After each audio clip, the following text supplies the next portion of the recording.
Salam sejahtera dalam kasih Tuhan. Jumpa lagi dalam Sapaan Gembala GKI. Saya Pendeta Sri Agus Patnaningsih dari GKI Residen Sudirman, Surabaya. Sahabat GKI, kalau saudara akan mendengarkan siaran radio, pastilah terlebih dahulu menyetel gelombang dengan tepat.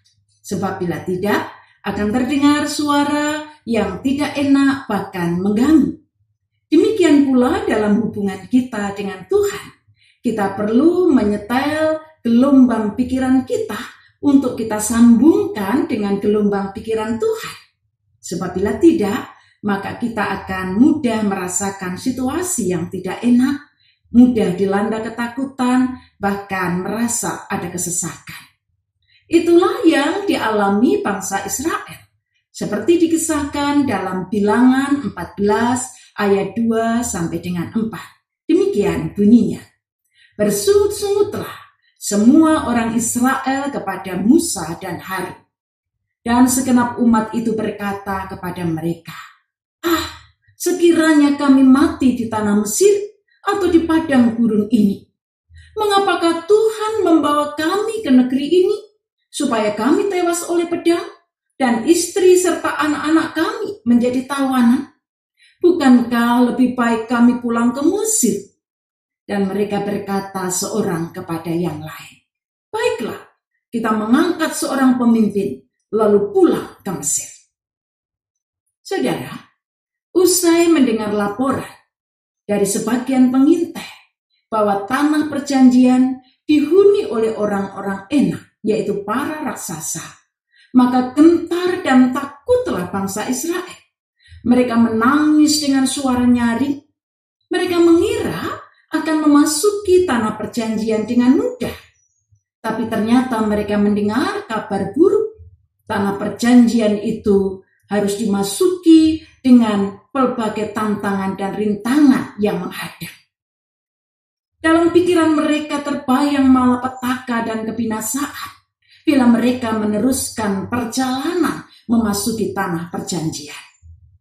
Pikiran mereka dikuasai tanya, mengapa Tuhan tega melakukan ini? Dan akhirnya mereka tidak percaya kepada Tuhan. Tampaknya mereka berfokus pada pikiran mereka sendiri. Mereka tidak memperhitungkan kehadiran dan kuasa Tuhan yang selama ini bersama mereka.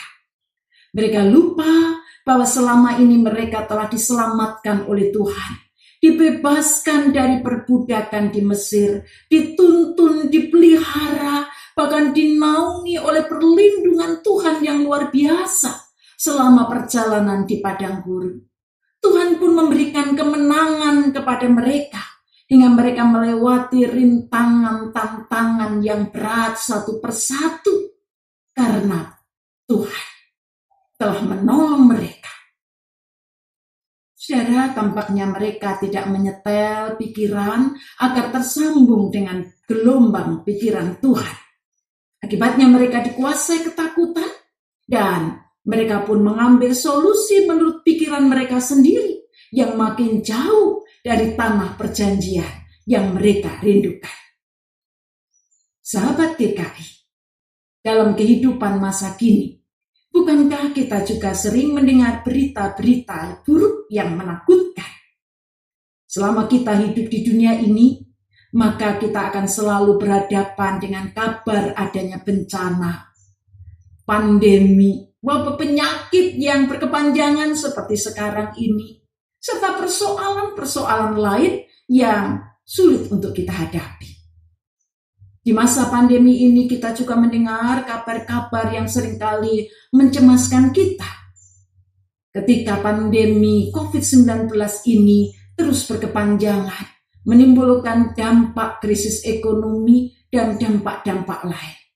Bukankah tidak sedikit di antara kita yang juga menjadi cemas dan gentar?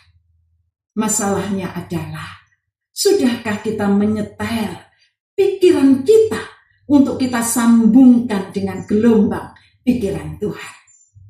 Mazmur 16 ayat 18 mengatakan, Aku senantiasa memandang kepada Tuhan karena Ia berdiri di sebelah kananku. Aku tidak goyah. Orang-orang beriman dipanggil untuk senantiasa memandang Tuhan. Memandang Tuhan berarti mengarahkan hati dan pikiran kepada Tuhan. Dan itu berarti kita mesti menyetel gelombang pikiran kita untuk kita sambung dengan gelombang pikiran Tuhan. Bagaimana caranya? Teruslah merenungkan firman Tuhan agar kita semakin mengenal pikiran Tuhan. Agar kita semakin tersambung dengan pikiran Tuhan. Teruslah berdoa, berkomunikasi dengan Tuhan. Agar kita semakin mendapatkan pencerahan dari Tuhan. Semakin mendengar suara Tuhan yang membimbing dan menuntun kita. Teruslah berkarya dengan teguh, karena di dalam karya kita, Tuhan juga hadir menuntun dan membimbing kita. Saudara, bila gelombang pikiran kita tersambung dengan gelombang pikiran Tuhan, maka iman, pengharapan, dan kasih kita terus bertumbuh dan berkembang. Kita akan merasakan Tuhan di sebelah kanan kita, melindungi kita, dan menyertai kita. Dan karena itu kita akan mampu menyerahkan hidup kepada Tuhan, mempercayakan diri kepada Tuhan, serta menyambut rintangan dan tantangan, serta terjangan gelombang kehidupan dengan penuh keberanian. Akhirnya saya mau mengatakan, virus corona masih berkeliaran. Jaga diri dan patuhi protokol kesehatan. Jangan biarkan ketakutan menguasai pikiran. Sambungkanlah gelombang pikiran dengan hikmat Tuhan. Amin. Mari kita berdoa. Tuhan, kami membutuhkan bimbingan dan tuntunan-Mu agar di tengah pelbagai kabar yang menggetarkan hati kami, di tengah pelbagai kehidupan kami tetap tenang, kami tetap merasakan Tuhan bersama kami. Mampukan kami untuk selalu menyambungkan pikiran kami dengan gelombang pikiran Tuhan. Mampukan kami untuk terus memohon hikmat dan pencerahan Tuhan di sepanjang langkah kehidupan kami. Di dalam Kristus kami menyerahkan diri. Amin.